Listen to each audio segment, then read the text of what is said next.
Hey guys, Bite Bumper bring you another War Wooden Alpha video. The public alpha dropped yesterday and it had some changes that we're going to take a look at. Primarily the fact that there's now a mounted combat in World of Warcraft, so we'll see exactly what that means. Furthermore, we have some developer notes about DPS DKs that we can have a look through and discuss. That's going to be the kind of update for this video. Anyway, so mounted combat is now a part of World of Warcraft. So it's the DPS DKs. We have this Rider of the Apocalypse, Hero Talent Tree. We have on that Paler Horse. While outdoors, you're able to mount your Acro Step Charger in combat, is what it says. So what happens is that you have Acro Step Charger mount. It has this new kind of look to it. So I think this is a mount from Shadowlands. I think I have it actually. So it's called Morsworn Charger. Yeah, I think it's one of these. It might be recolored. I'm not exactly sure if it's the exact same. I'm not sure if this is like a placeholder. But anyway, when you mount on that, you can attack enemies without actually dismounting, just like that. And it's really cool. This is going to be insane for leveling, because you can just run around. You always have like max. You have so much movement speed. You know, when questing, this is just going to be such a big quality of life thing that you're just going to be much faster than everyone else. One thing to note is that you can actually get dazed, even though, like, this is supposed to be combat. So to have this, there we go, dazed. So when enemies hit you from behind, they slow you. But I think this won't be a problem, because obviously you can enhance your mount with mount equipment. And I haven't been able to test this, but there is mount equipment that allows you to not be dazed, which is probably going to be quite useful when leveling. So you just put that on. It means you can just run around without getting slowed from the dazed portions, right? So overall, really hyped about this. Unfortunately, I have been able to confirm this does not work in dungeons or raids. So if you go to dungeon like Necrotic Wake, where you can actually mount up, you won't get this new version of the Death Charge mount. It will give you the old one, and you won't be able to fight enemies when in combat on the mount. This is a bit expected, because it would have been quite OP to be able to just run around with like 100% movement speed. So I'd kind of expected that, but it's still a bit of a bummer, because we are quite slow. It would have been nice to be able to move around more quickly. Another note that we need to cover is animations. So when you're on your Dev Charger, it will do your rotations, or it will do the animations as if you're actually on the ground, but it obviously keeps your legs fixed. This means that you get some weird stuff, like, if I hit skirt strike here, my character does like a 360 twist.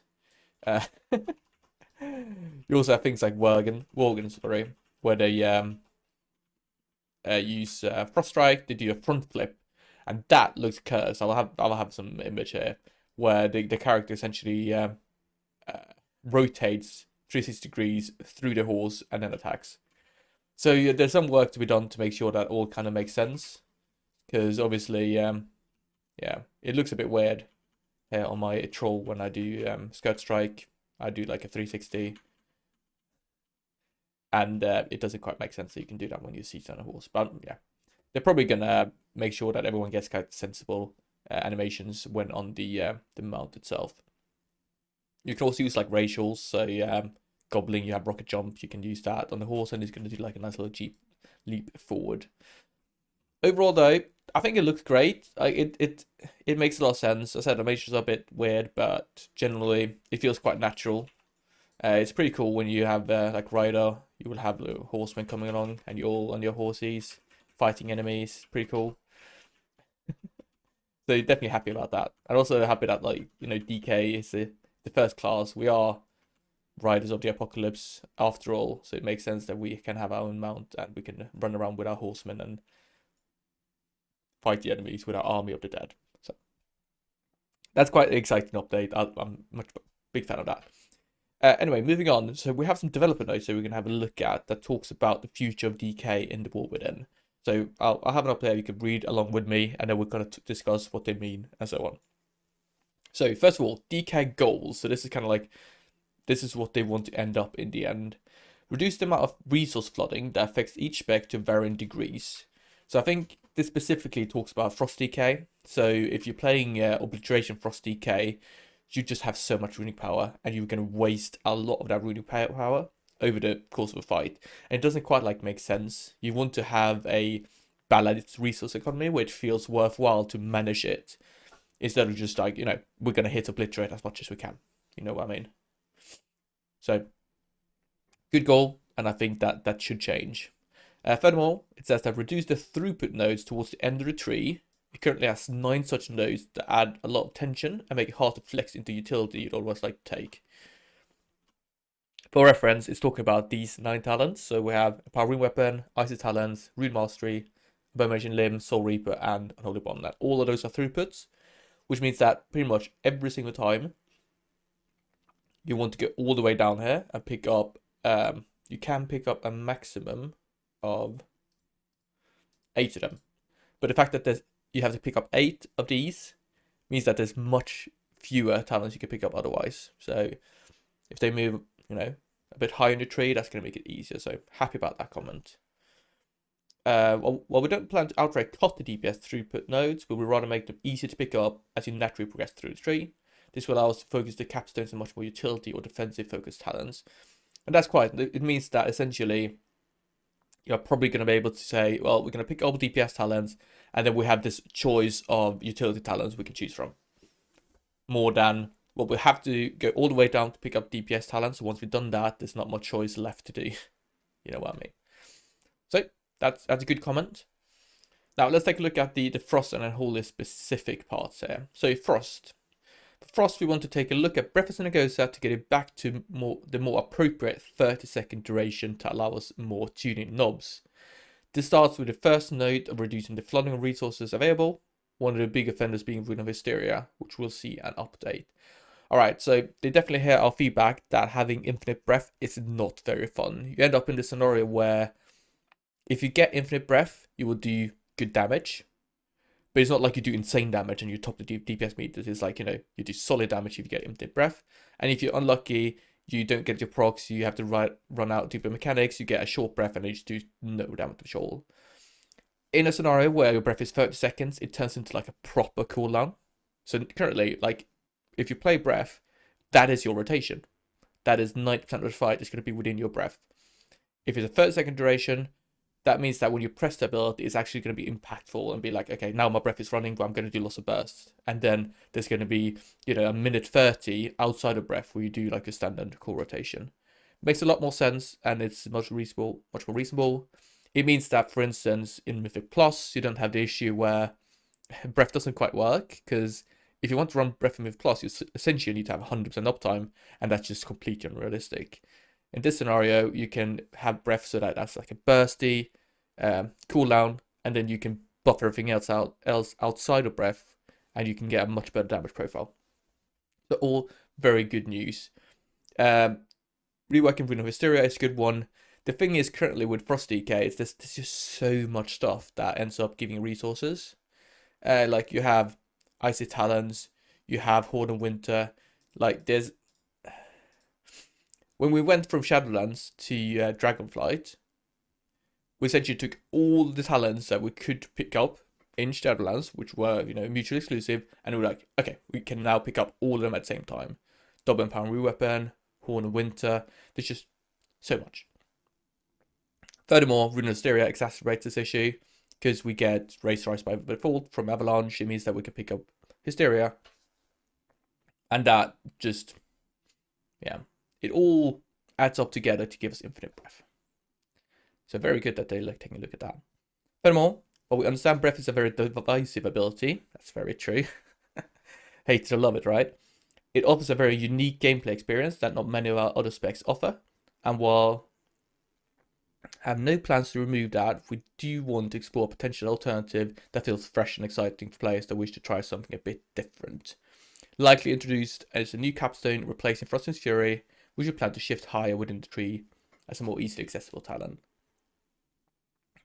I think this means that what they're gonna do is they're gonna keep breath, tune it so it doesn't have that much uptime, 30 seconds, and then you're gonna add in like a choice node, which is gonna slightly change how it works, so you can get like a breath but different kind of vibe. That's pretty cool.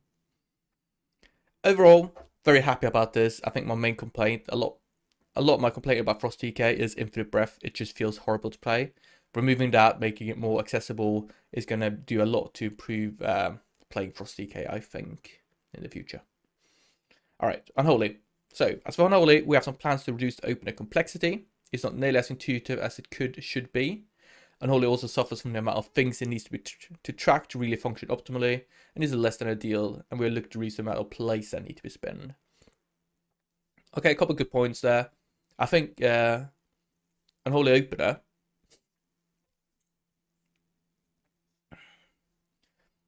Okay, a couple of good points there. I think the Unholy Opener, it is not very intuitive. Like, that's look at simulations, tweaking the amount of death calls you use before you press the next ability kind of thing. And if you're just playing Unholy for the first time, you probably won't end up doing that opener. And since it's so important for the overall DPS, because your opener burst is so large, that's a bit, annoying that you have to go and read a guide to figure out, okay, this is the optimal one, this is how to do. So, good choice. I would like it to be more intuitive for players that doesn't necessarily rely on simulations or look at guides and things like that. So, good news there. Furthermore, I like the comment here about like the plates you need to track, or the plates that need to be spinned. We have things like Playbringer requiring you to keep track of the buff. We have Festamite, we have Icy Talents, quite a lot of we have Death Rot as well. Lots of debuffs and buffs we have to keep track of to make sure we maintain throughout the fight. It'd be nice to have less of those. I don't think it's that big of an issue currently, but I get that it might feel like, oh, there's like so many things we need to track to make sure we play optimal. So yeah, all good vibes there. We also have Gargles, one area we'd like to explore offering a new playstyle. While we don't plan on removing it, we do want to create a choice node with it offers a less bursty option and leads a bit more into the more sustained damage alternative. So I feel like I feel like they're thinking about, well, Unholy is such a bursty spec, what can we do to alleviate that? Gargle to some degree is a part of that. It's a 3-minute cooldown. It, really pumps up our 3-minute burst windows. It has been nerfed significantly. Like at the start of Dragonflight, it was much stronger. But they're probably looking at something where you have, permanent Gargle, maybe something like that, to make our damage profile a bit more flat. I think it's a cool idea. Yeah, can't wait to see what they do with that. Let's see. We also like to revisit Sudden Doom and Diseases to offer a little bit more gameplay experience than the two currently do for Unholy. I like that. Sudden Doom gives you free death calls. Not 100% sure what they're going to do about that, but as a proc, it's not very exciting when you get it. So, be fun to have something a bit extra to it. Diseases as well. Unholy has this dual kind of personality at the moment, where you either are your pet or your disease, and the disease isn't that very interactive. It's like, apply your diseases, keep up your Playbringer. That's it. So adding more gameplay elements to that would be a lot of fun, and I think a lot of us miss when Unholy DK used to be, Necrotic Plague, all about those dots kind of gameplay. We have that to some degree. The new Sun Lane tree has a big focus on dots, so that might also help us bring in more dot gameplay. But I like the fact that they kind of mentioned that we want to focus more on dots, so that's quite nice. All right, lastly, while we don't have plans to remove Festering Wounds, we do want to find ways to make the friction of playing with them less. So Val Contagion was built introducing Dragonflight that had some excitement around it, but it never quite got its time. We plan to reduce its cooldown for 45 seconds, and we plan to update Festamite to function similar to Iron Fur, so playing around the act of bursting wounds feels less punishing and doesn't require nearly as much setup.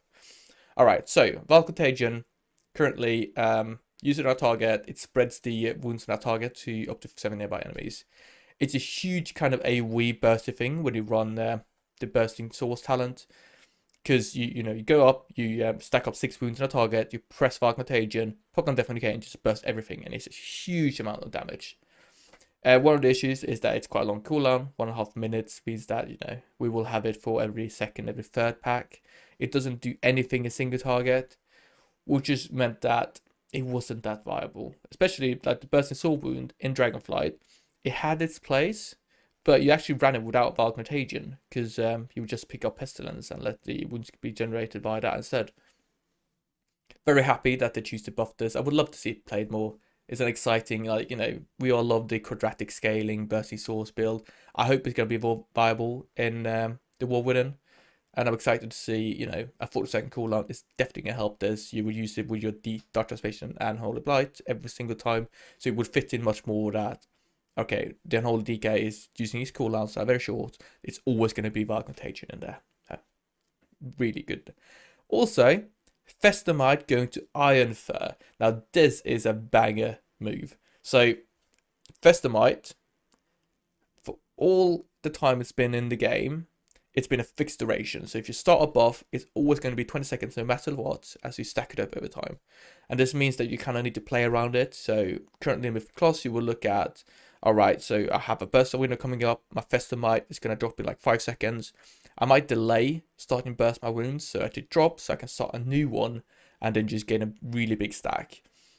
Iron Fur works much differently. So what happens is that every stack you apply has its own duration. So if you apply 4 stacks, they're going to be part of it until 20 seconds later when it's going to drop. So you might go to 4 and then yet another goes to 5. 20 seconds later, the first 4 drops, it goes to 1, and then that 1 goes to 0. And it means that, if you burst wounds, you're going to see the benefit in the next 20 seconds, regardless of what your current state of the buff is. And that is much better. It means that, essentially, we don't need to track it to the same degree. We need to think about, okay, I'm going to do a big burst here. Well, I want to burst lots of wounds to buff that burst up without having to see, oh, hang on, my Festamite is 5 seconds duration left. I don't want to burst wounds now because that's going to be a waste. Huge improvement. I don't think it's like Festamite is that bad at the moment, but still it's really nice to see that, well, that's now going to be Iron Fur, and it's going to help us a lot. Also with Bursting Source, right? It means that we don't need to track Festamite. We don't need to care about, as I said, our Festamite window just dropping when we want to actually burst it. That kind of thing. Okay. Cool. So, very excited about these notes. I think they're pretty spot on. We'll see what actually implement. Obviously, I'm going to make videos talking about the real changes that come into play. But, yeah. I like these notes. I think they, address a lot of the issues with Unholy Force DK, and I'm very excited to see what kind of rework they can come up with. So, comment down below what you guys think. Do you like mounted combat? Are you excited to try out Ride of the Apocalypse? What do you think about the comments there? What are they actually going to change? That kind of thing. Upvote, downvote, consider subscribing, and I'll see you guys in the next video. Thank you very much for watching. Bye bye.